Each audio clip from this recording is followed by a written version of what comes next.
boys and girls. Welcome to our Unit 6, Lesson 7 lesson for today.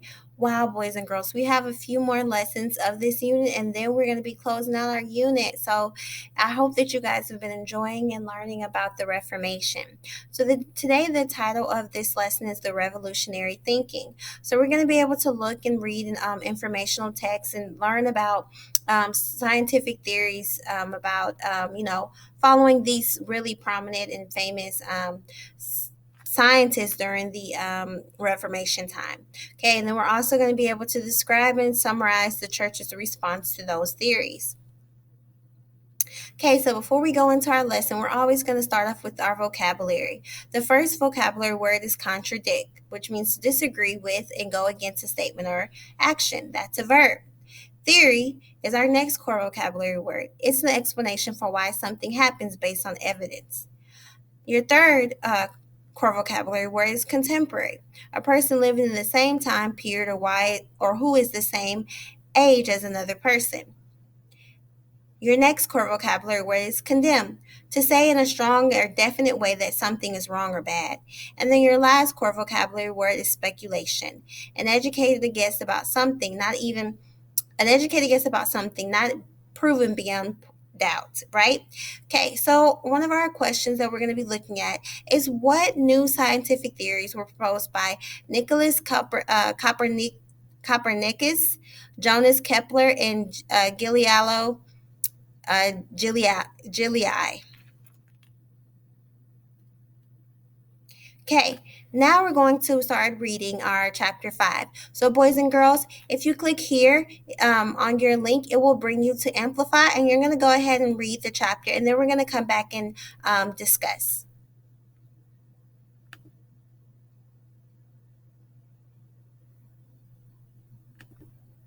Wow, boys and girls, I hope you enjoyed the lesson. And now that you're done reading, you're going to go ahead and go to Schoology and begin the quiz, point 7.2. I hope that you enjoyed learning about these three very famous and influential scientists and how they felt like their discoveries didn't challenge the believings of the church. So good job. Now we're going to move on to our word work.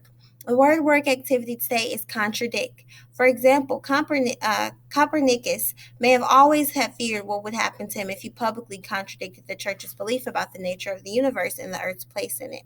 Contradict means to disagree with and go against a statement or action. For example, one weather forecast said it would snow tonight, but that was contradicted by another forecast that said it would not snow.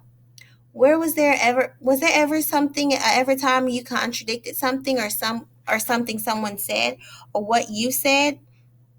So have you ever contradicted something? Maybe your parents said something, your sibling, and you're like, hey, that's not right. Maybe that if you have, that's contradicting.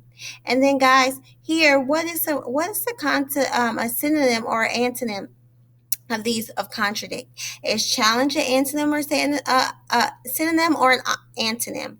Is dispute a synonym or antonym? Confirm, is that a synonym or antonym? Or oppose, is that a synonym or antonym? Or support? Okay. All right, boys and girls. So let's just go back over our lesson for today. So we went over your core vocabulary words, and then we looked at the big question. What new scientific theories were proposed by Nicholas Copernicus, Johannes Kepler, and Galilei? I think that's how you pronounce his name. And then you're going to read your chapter where you can click here, and then also go ahead and answer your quiz on Schoology, and then we're going to move on to writing. Okay, boys and girls, into our next lesson.